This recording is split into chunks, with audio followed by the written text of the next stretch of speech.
여기 미국 공공장소에서 한국 국기를 내보였다는 이유만으로 미국 경찰서의 차가운 독방에 갇히게 된 한국인 여성이 있습니다.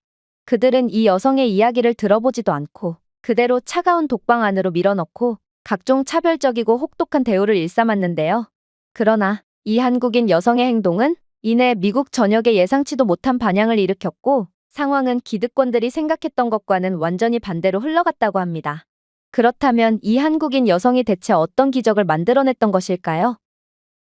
제 이름은 박민지입니다. 미국에서 경찰관으로서 거의 20년 동안 근무한 베테랑이죠.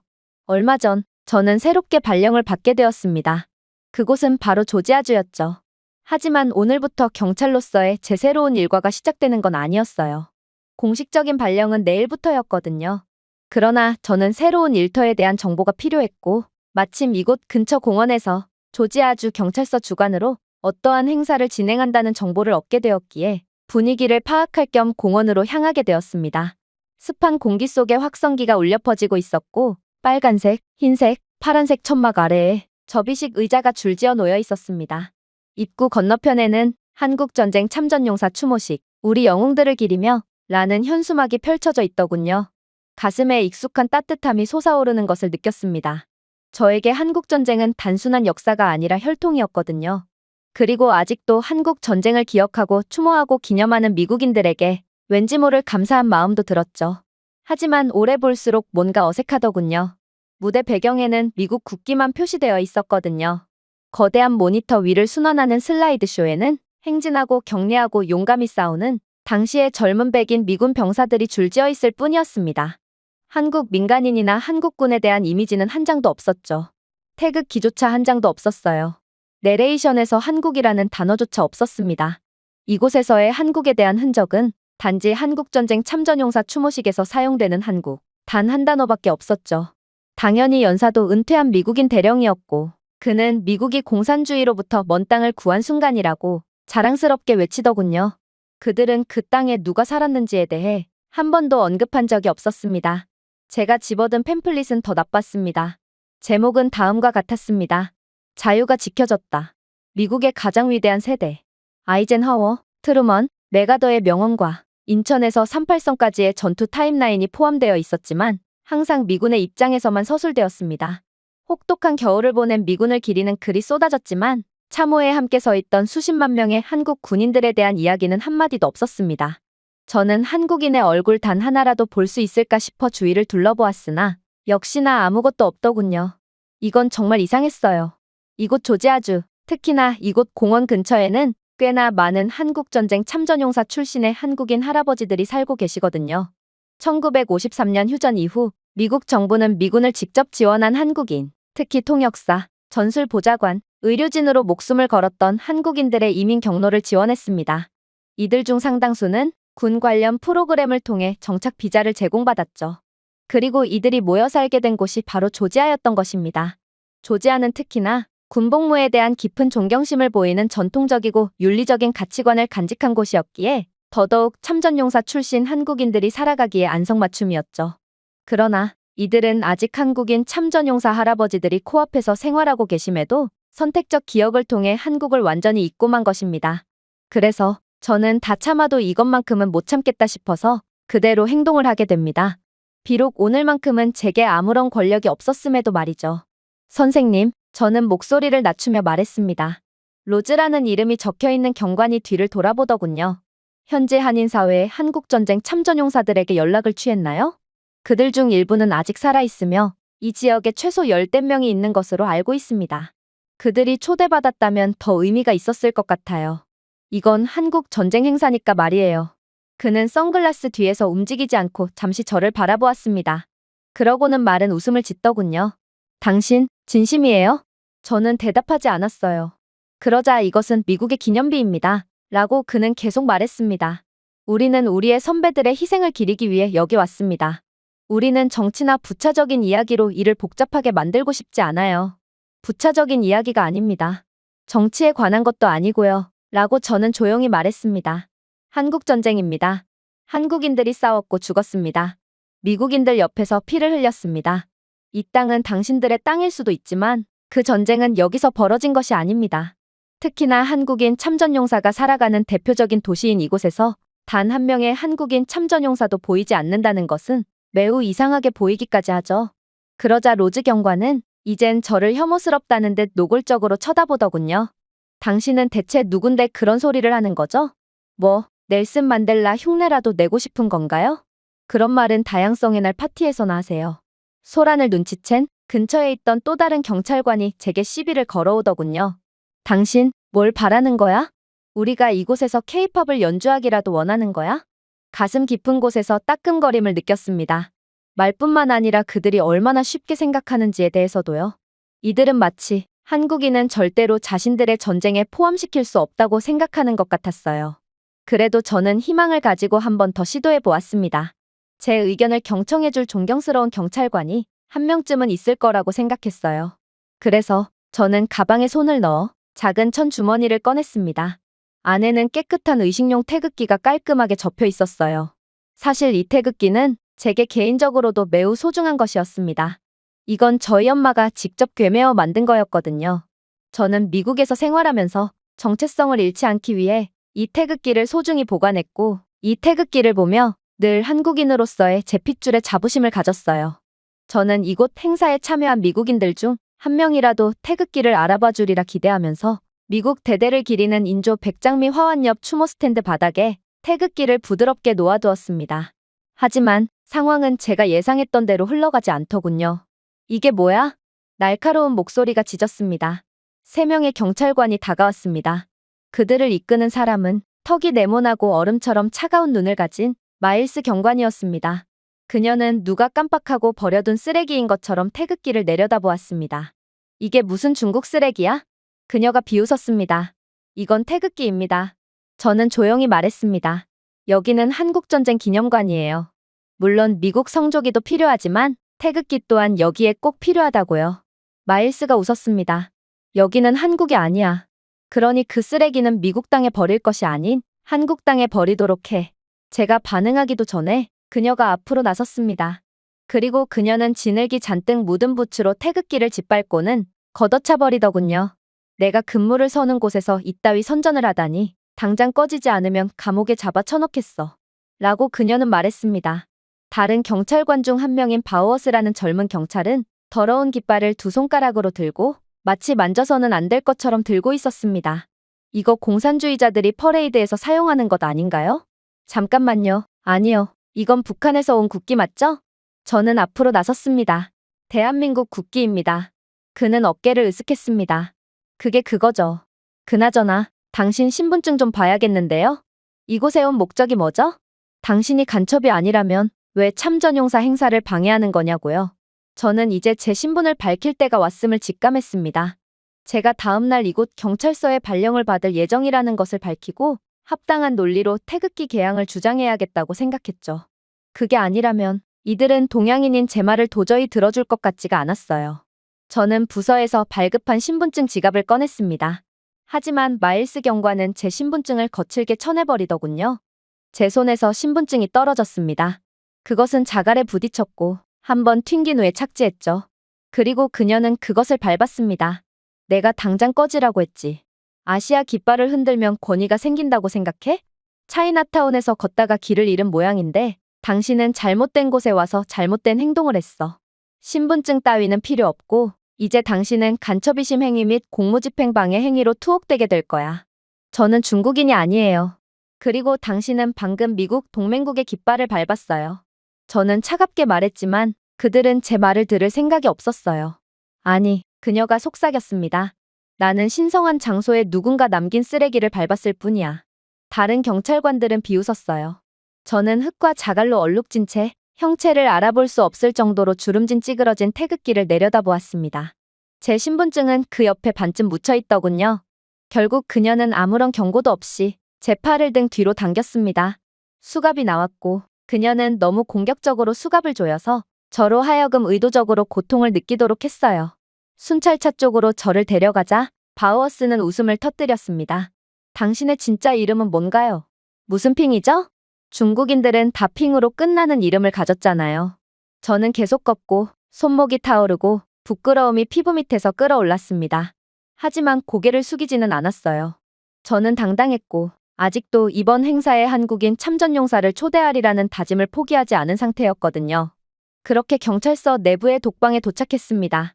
내부는 곰팡이와 오래된 서류 냄새가 났습니다. 벽은 시간이 지나면서 얼룩졌고 타일은 수십 년 동안 닦지 않았는지 매우 칙칙하더군요. 마일스 경관은 제게 공격적으로 소리쳤습니다. 당신은 행사에서 혼란을 일으켰습니다. 정치적 도구를 사용했고 어쩌면 테러 목적으로 이곳에 왔을지도 모르죠. 저는 뒤로 수갑을 채워진 채 가만히 서 있었고 여전히 바지에 흙이 달라붙어 있었습니다. 부츠 밑으로 뭉개진 태극기는 여전히 제 기억에 심장 박동처럼 울려 퍼졌습니다. 저희 엄마가 현충일마다 직접 만들었던 깃발이었습니다. 하지만 지금은 그런 생각을 할 때가 아니었습니다. 그녀는 저를 이 자리에서 완전히 짓뭉개기로 작정을 했는지 숨 돌릴 틈도 주지 않고 맹렬한 질문 공세를 퍼부었거든요. 이 지렁이 같은 문자는 뭐야? 내 가방 속에는 정체불명의 글자들로 가득해. 이건 내가 속한 조직으로부터 지령을 받은 거지? 아마도 너는 미국 서버를 해킹하거나 탱크 설계도를 훔치러 왔을지도 몰라. 최악은 이곳 경찰서를 폭파시키러 왔을 수도 있지. 그건 한글이에요. 저는 영어보다 한국어가 편하므로 제가 읽는 책이나 메모들은 전부 한글로 적혀져 있을 수밖에 없죠. 그리고 제 조국은 당신이 그런 식으로 업신여길 만큼 위험하거나 신뢰감 없는 국가가 아닙니다. 즉, 당신의 언행은 매우 차별적이고 편파적이라는 것이죠. 저는 수사관 교체를 요청할 권리가 있습니다. 저는 범죄자 신분이 아니기 때문입니다. 지금 그 권리를 행사하도록 하죠. 그러나 마일스는 제 말을 들은 척도 안 했어요. 그저 저를 비웃으며 폭력적인 언사를 이어나갔죠. 어디 형사 드라마에서 본 건 있어서 허세를 부리나 본데 세상은 내가 생각하는 대로 흘러가는 곳이 아니야. 도대체 너 따위가 뭐길래 수사관 교체를 요청하는 거지? CCTV도 없는 이곳 수사실에서 너는 내 말 한마디에 그대로 미국에서 쫓겨날 수도 있는 바람 앞에 등불 신세인데 말이야. 그러면서 그녀는 편견 섞인 질문을 재차 이어갔습니다. 당신 영어를 할 줄 알아? 바보 같은 질문이었습니다. 지금껏 저는 그녀와 영어로 대화를 하고 있는 상태였거든요. 저는 여러분 중 그 누구보다 영어를 잘해요. 글쎄, 영어를 잘하는 척하려고 문장 몇 마디만 외웠을 수도 있지. 자, 영어는 못하는 걸로 하면 당신은 이제 불법 체류자 신분에 더욱 가까워졌어. 아마도 그녀는 이런 식으로 다른 유색인종들을 대했을 것입니다. 그리고 평범한 삶을 살거나 혹은 희망이나 생존을 위해 미국으로 온 그들은 권위적인 그녀의 워커에 짓밟혀 억울하게 감옥으로 쫓겨났거나 미국 밖으로 쫓겨났겠죠. 그녀는 이내 제 팔을 잡고 복도로 밀어냈습니다. 미란다 권리는 없습니다. 법적 설명도 없었죠. 마일스 경관은 좁은 독방으로 저를 밀어넣었어요. 얼룩진 벤치와 금속 화장실이 벽에 고정되어 있었습니다. 위에서 깜빡이는 불빛이 공간을 불안정하게 만들 정도로 빠르게 깜빡였습니다. 내가 원할 때 당신을 처리해주지. 그때까지 그 좁은 독방에서 잘 생활하고 있으라고. 하지만 결과는 여지없이 내가 원하는 대로 흘러갈 거야. 늘 그래왔듯이 말이야. 감방 안에서 시간은 천천히 흘러갔습니다. 시계는 없었지만 제 위에 형광등이 조롱처럼 불규칙한 리듬으로 윙윙거렸습니다. 음식과 물도 받지 못했고 전화할 기회도 받지 못했죠. 이건 명백한 법적 절차를 무시한 위법적인 행동이었습니다. 그러한 열악한 환경에서 저는 누군가의 시선을 느꼈습니다. 30 중반의 나이처럼 보이는 남성, 갈색 피부, 지친 눈을 들여다보았습니다. 그의 배지에는 델가도라고 적혀 있었습니다. 그는 오랫동안 아무 말도 하지 않았습니다. 그저 쳐다보았을 뿐이었죠. 그리고 마침내 그는 말했습니다. 당신, 뭐 좀 먹어야 해요. 저는 대답했어요. 글쎄요, 저는 아무것도 제안받지 못했습니다. 그들은 저를 굶기려고 하는 것 같네요. 그는 망설였습니다. 그런 다음 숨죽여 스페인어를 구사하며 알아듣지 못할 욕설을 퍼부었습니다. 아무래도 그는 히스패닉 출신의 경찰관인 것처럼 보였고 그 또한 제가 처한 부조리한 상황이 마음에 들지 않는 모양이었죠. 그는 몇 분 동안 사라졌다가 반쯤 감싼 자판기 샌드위치와 작은 종이컵에 물을 들고 돌아왔습니다. 그는 문 아래로 그것들을 밀어넣으며 조용히 말하더군요. 이것보다 더 나은 것은 기대하지 마세요. 그들이 당신에게 이 정도만 해서 그나마 다행이에요. 몇몇 사람들은 이유 없이 몸수색을 받곤 하는데 여성조차도 예외 없이 알몸수색을 받지만 몸을 가릴 어떠한 커튼이나 개인적인 공간도 제공되지 않거든요. 저는 그의 눈을 유심히 쳐다보았어요. 그들은 모두를 이렇게 대하나요? 델가도는 벽에 기대어 있었습니다. 아니요. 그들은 백인들에게만큼은 한없이 모범적인 경찰관이에요. 당신은 백인이 아닌데 그게 신경 쓰이지 않나요? 그들은 당신에게도 똑같이 대할 것이 분명해요. 당신이 그들의 동료일지라도 말입니다. 제가 물었습니다. 그는 씁쓸하게 웃었습니다. 오래전에 저는 질문하지 말라는 법을 배웠어요. 그렇게 하면 더 오래 살아남을 수 있거든요. 어차피 이 국가의 기득권은 백인들이고 저희는 아무리 발버둥을 친다고 해도 도저히 바꿀 수 없을 거예요. 당신은 히스패닉입니다. 라고 제가 말했습니다. 정말 침묵하는 것이 당신을 보호할 수 있다고 생각하시나요? 그는 저를 바라보았고 처음으로 그의 눈에는 감정 같은 것이 담겨 있었습니다. 이봐요. 저는 가족이 생겼어요. 두 아이요. 그리고 제 아내는 누군가 너무 크게 녹화할 때면 지금도 화들짝 놀랍니다. 영주권을 소지하게 되었음에도 말입니다. 멕시코에서 저는 정의로운 사람이었습니다. 하지만 저는 지금 경찰관까지 되었음에도 이 나라에서만큼은 정의로운 사람이 될 여유가 없네요. 저는 일어나서 앞으로 나서서 저희 사이에 차가운 창살에 손을 얹었습니다. 저는 굴욕을 당했습니다. 조롱을 당했습니다. 제 가족의 역사인 제 깃발이 유니폼을 입은 누군가에 의해 밟혔습니다.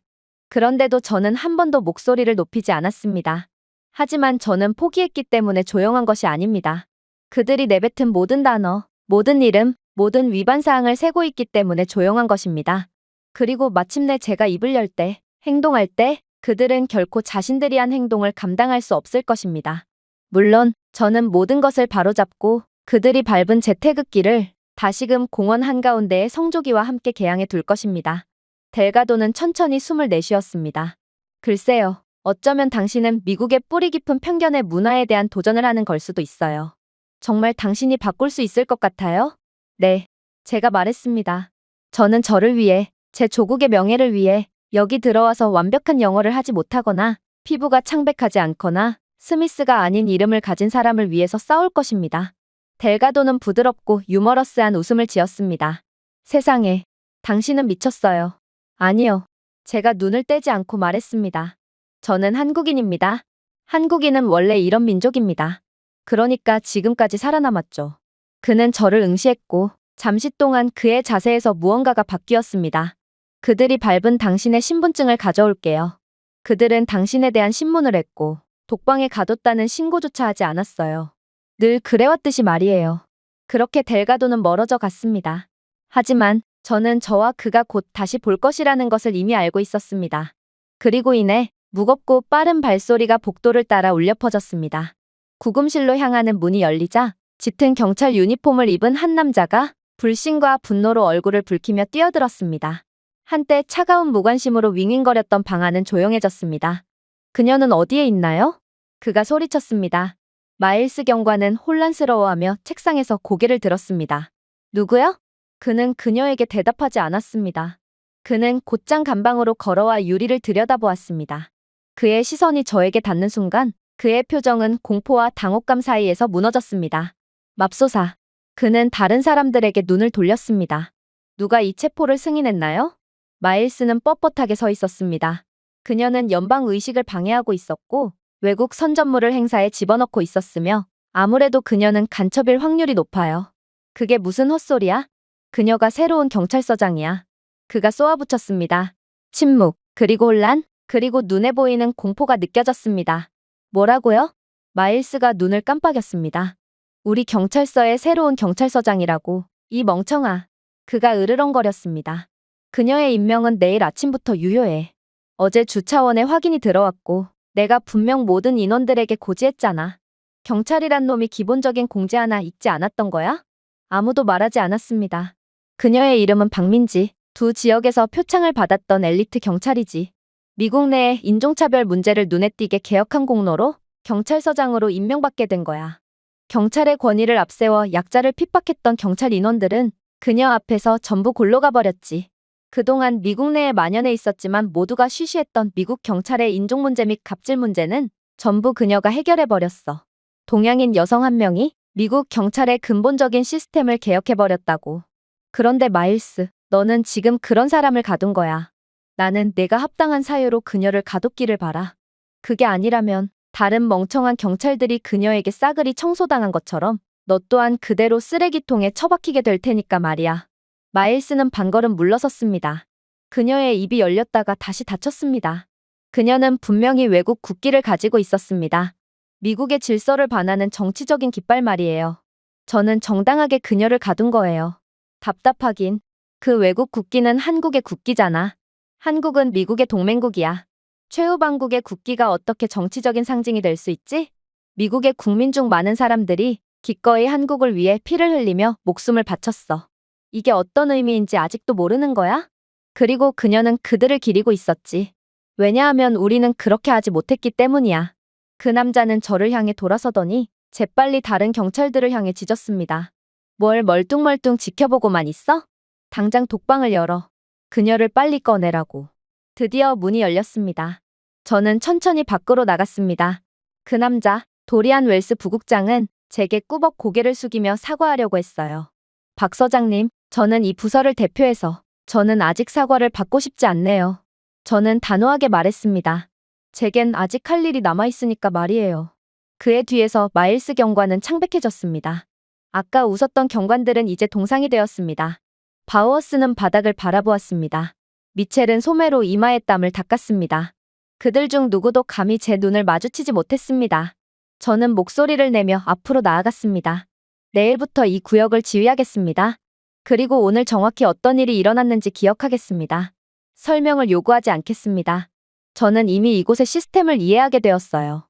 제가 지금껏 몸담았던 경찰서들과 똑같군요.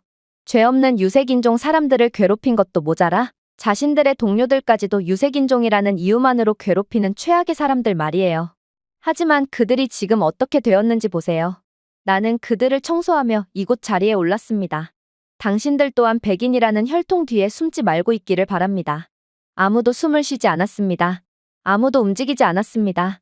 그렇게 저는 경찰서를 나왔고 그때까지도 아무도 감히 움직이지 못한 채 모두가 얼어붙어 있더군요.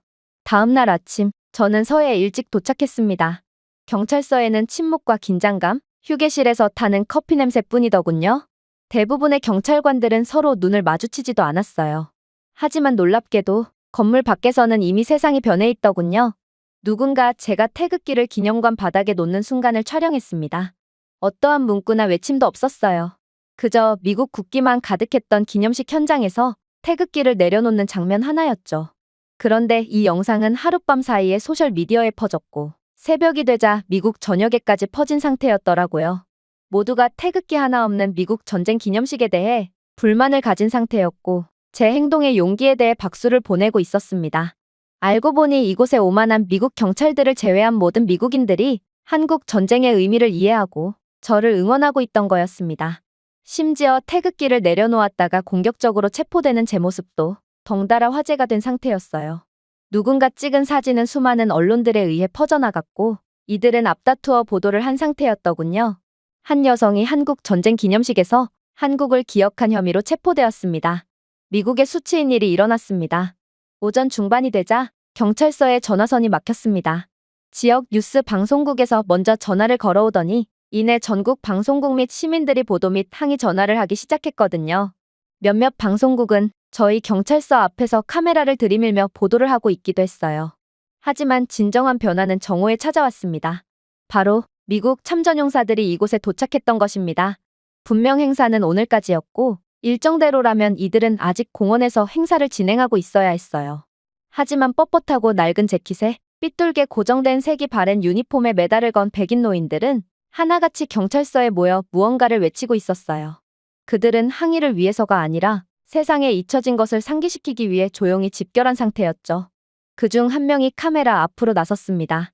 나이가 들면서 목소리는 쉬었지만 말은 철석같이 들려왔습니다. 저는 한국에서 싸웠습니다. 누더기 옷을 입은 젊은 한국 소년들이 우리 탱크 옆에 서 있는 모습을 보았습니다. 결과론적으로 한국은 공산주의 세력에 휩쓸리지 않고 민주주의를 수호할 수 있었습니다. 그러나 우리는 혼자서 그런 일을 한 것이 아닙니다. 그리고 이 태극기는 우리에게 그 사실을 상기시켜 주었습니다. 그는 진흙투성이에 태극기를 들어올렸습니다. 아무래도 그건 마일스 경관이 밟아서 더러워진 제 태극기가 맞아 보였어요. 그의 뒤에는 더 많은 참전용사들이 경찰서 주변에 모여 태극기를 꽂기 시작했습니다. 일부는 눈물을 흘리기까지 했어요. 그리고 이제 저희 경찰서 밖 인도는 시위라기보다는 살아있는 기념비가 되었습니다. 기념행사가 공원에서 저희 경찰서로 그대로 옮겨간 것 같았어요. 이들은 옳은 일을 한 제가 이런 수모를 겪는 것은 말이 안 된다며 항의했고, 한국인 참전용사들도 속히 행사에 초청하여 다시 행사를 개최하라며 목소리를 높였습니다. 산책로 옆에는 미국 국기가 나란히 놓여 있었고, 그 옆에는 참전용사 재킷 소매에 들려져 펄럭이는 수십 개의 선명한 태극기가 보였어요. 저와 그들은 정신적으로 교감을 하고 있던 것입니다. 군중은 시간이 갈수록 더욱 커졌어요. 휠체어를 탄 참전용사도 있고 지팡이를 짚은 참전용사도 있지만 말을 하기에는 너무 허약한 참전용사도 있었습니다. 그럼에도 불구하고 이들은 기꺼이 참석해서 목소리를 내고 있었어요. 이것은 정치적 사건이 아니었습니다. 조정된 것이 아니었습니다. 그것은 육체와 뼈로 드러난 기억이었습니다. 마이크가 손에서 떨리는 손으로 전달되었습니다. 한 남자가 낡은 베이지색 코트에 참전용사 메달을 걸치고 천천히 앞으로 나아갔습니다. 그의 이름은 미 2사단 참전용사이자 훈장까지 받았던 하워드 맥린 하사였습니다. 마이크를 조정하는 동안 군중은 조용해졌습니다. 사람들은 계속해서 한국전쟁이 미국의 일방적인 희생이었다고 말합니다. 라고 그는 시작했습니다. 하지만 제가 오늘 이 자리에 서 있을 수 있는 이유는 19살의 한국 아이가 총을 맞고 죽어가는 저를 저수지에 두고 가기를 거부했기 때문입니다. 군중들이 충격을 받은 듯 속삭였습니다. 당시에 제 몸에는 총알이 3개나 박혔어요. 얼어붙은 저수지 옆길에서 피를 흘리고 있었고 제게 중공군이 다가오고 있었어요. 제 부대는 후퇴하고 있었지만 저는 그들을 따라가기엔 너무 부상이 심했고 지친 상태였어요. 하지만 한국군이었던 이 소년이 저를 등에 업고 6마일을 끌고 갔어요. 눈속을 지나갔어요. 적의 사격을 뚫고요. 제가 기절했을 때도 멈추지 않았어요. 심지어 그는 자신의 배급량과 물, 코트를 저에게 줬어요. 맥린의 목소리가 갈라졌지만 멈추지 않았습니다. 저는 그의 이름을 배운 적이 없어요. 그렇게 그는 저를 살려주고도 제 감사 인사조차 못 받은 채 그대로 사라져버렸죠. 하지만 그가 아니었다면 저는 화강한 벽에 걸린 이름이었을 거예요. 여러분들은 이 자리에서 저를 추모하고 있겠죠. 그는 잠시 멈춰서 코트 주머니에서 무언가를 들어올렸습니다. 접힌 천으로 된 태극기였습니다. 이 깃발은 외국인의 것이 아닙니다. 영웅의 것입니다. 저는 항상 이 태극기를 소지하고 다녀요. 제가 한 일이 자랑스럽고 또 한국인들이 보여준 자신들의 국가를 수호하기 위해 보여줬던 저력과 투지도 존경스럽거든요. 저는 당연히 이 자리에 한국도 함께 기념할 거라고 생각했어요. 하지만 애초에 그런 계획 따위는 존재하지 않았고 심지어 한국을 위해 목소리를 높였던 여성이 폭력적으로 끌려가 독방에 구금되기까지 했다니 이건 믿을 수가 없군요. 요즘 세대는 한국과 미국이 피를 나눈 국가라는 것도 모르는 지경에 이르렀다는 말인가요? 박수가 자발적이고 천둥 같은 소리로 터져나왔습니다. 일부 참전용사들은 경례를 했습니다. 다른 참전용사들은 눈물을 닦았습니다.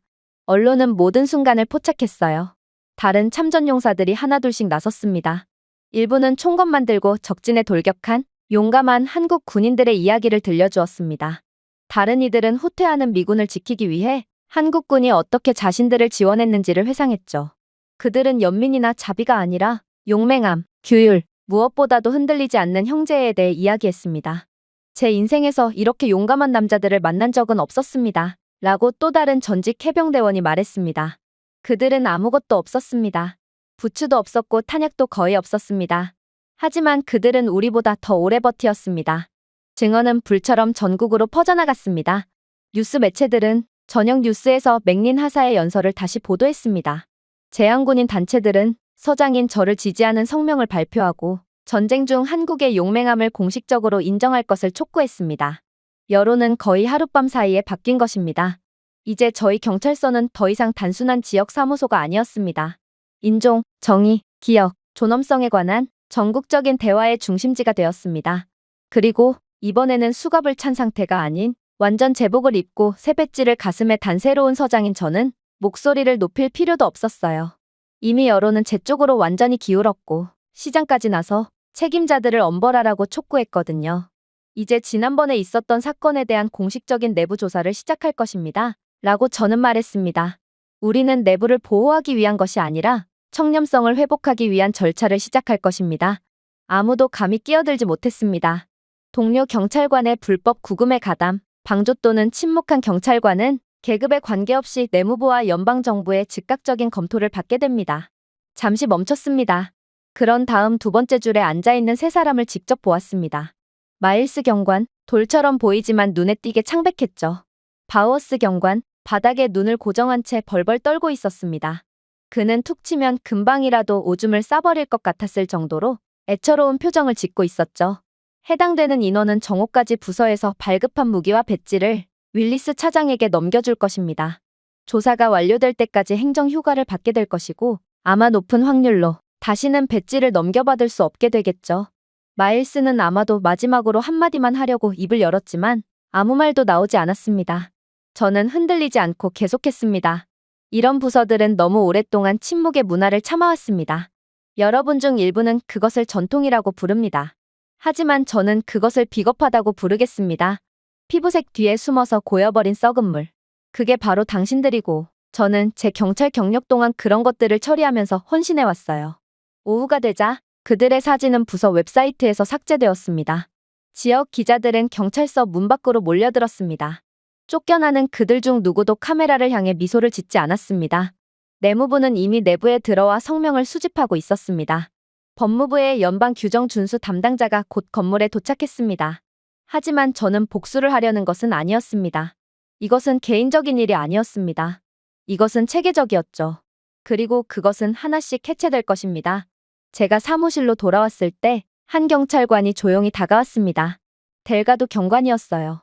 그는 제 앞에서 울먹이더군요. 감사합니다, 서장님. 물러서지 않아주셔서요. 제가 감히 시도하지 못했던 것을 서장님은 해내고 말았네요. 저는 고개를 끄덕였습니다. 당신도 할 수 있어요. 이제부터라도 정의를 위해 발벗고 나섭시다. 일주일 후 한국전쟁 참전용사 추모식이 다시 열렸습니다. 이번에는 일방적인 헌사가 아닌 수리된 역사로 진행되었습니다. 당연히 정부는 이를 지원할 수밖에 없었어요. 시장실은 조용히 추가 자금 지원을 승인했죠. 제향군인회는 프로그램을 다시 작성했습니다.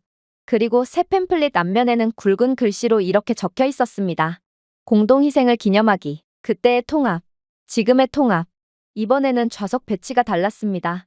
맨 앞줄은 미국 참전용사뿐만 아니라 로스앤젤레스, 애틀랜타, 심지어 서울까지 멀리 떨어진 도시에서 날아온 한국전쟁 참전용사 노약자들을 위한 좌석이었습니다. 한국인 참전용사들 중에는 수십 년 동안 메달을 착용하지 않은 사람들도 많았습니다. 일부는 평생 공개적으로 인정받은 적조차 없더군요. 한 미국인 남성이 휠체어를 타고 1952년 대구에서 촬영한 사진을 들고 도착했습니다.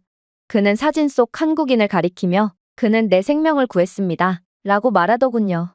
하지만 그 후로 다시는 그를 볼 수 없었어요. 아마도 그는 이미 죽었을 확률이 높겠죠. 그러나 저는 마지막 희망을 갖고 그를 찾아봅니다. 제게 주어진 시간도 얼마 남지 않았기에 이번에도 못 찾는다면 아마 우리는 평생 볼 수 없겠죠. 그러다 그는 자신도 모르게 뒤를 돌아봤고 사진 속의 그 남자, 이제 91세가 된 한국인 노인을 만나게 되었습니다. 무대에서 그들을 소개받고 상대방이 누구인지 깨달았을 때 두 남자는 포옹을 했습니다. 둘 다 몇 분 동안 말을 하지 못했습니다. 그들은 그저 서로를 안고 떨며 울고 한때 자신을 잊었던 나라의 전경 속에서 과거를 다시 이어갔습니다. 청중은 서 있었습니다. 주변을 지키고 있던 장교들조차도 고개를 숙였어요. 그런 그들의 모습을 보며 저는 제가 감내해야 했던 희생이 정당하고 정의로웠다는 것을 느끼며 자부심을 느꼈습니다. 잊혀진 깃발을 기렸다는 이유로 조롱을 받았던 한 여성. 진실이 침묵보다 더 클 수 있다고 감히 믿었던 경찰서장. 그게 바로 저였죠. 한 미국 참전용사가 무대에 올랐습니다. 맥린 하사는 전날 밤 손녀가 손으로 꿰맸다던 태극기 패치를 왼쪽 소매에 달고 있었습니다. 저는 대한민국을 위해 싸웠습니다. 라고 그는 말했습니다. 그들은 제 언어를 사용하지 않았습니다. 저 또한 그들의 언어를 몰랐죠. 하지만 말도 안 통하던 그들이었지만 그들은 총알이 날아오자 기꺼이 제 앞에 섰습니다. 그는 뒤에 앉은 한국 참전용사들을 돌아보았습니다. 오늘 저는 여러분 뒤에 서 있습니다. 의식이 끝날 무렵 아무도 잊지 못할 일이 일어났습니다. 그들은 주봉의 성조기와 태극기를 나란히 개항했습니다. 그들은 같은 바람을 맞으며 같은 태양 아래 빛나며 함께 일어섰습니다. 군중이 터져 나왔습니다. 참전용사들은 경례를 했어요. 아이들은 박수를 쳤죠. 그리고 그 순간 세상 속에서 잊혀진 지 거의 70년이 지난 후 저희는 함께 과거를 기억했습니다. 제가 준비해온 내용은 여기까지입니다. 끝까지 시청해주셔서 진심으로 감사드리며 여러분들의 구독과 좋아요, 알림 설정은 영상 제작에 큰 힘이 됩니다. 이상 세모튜브였습니다.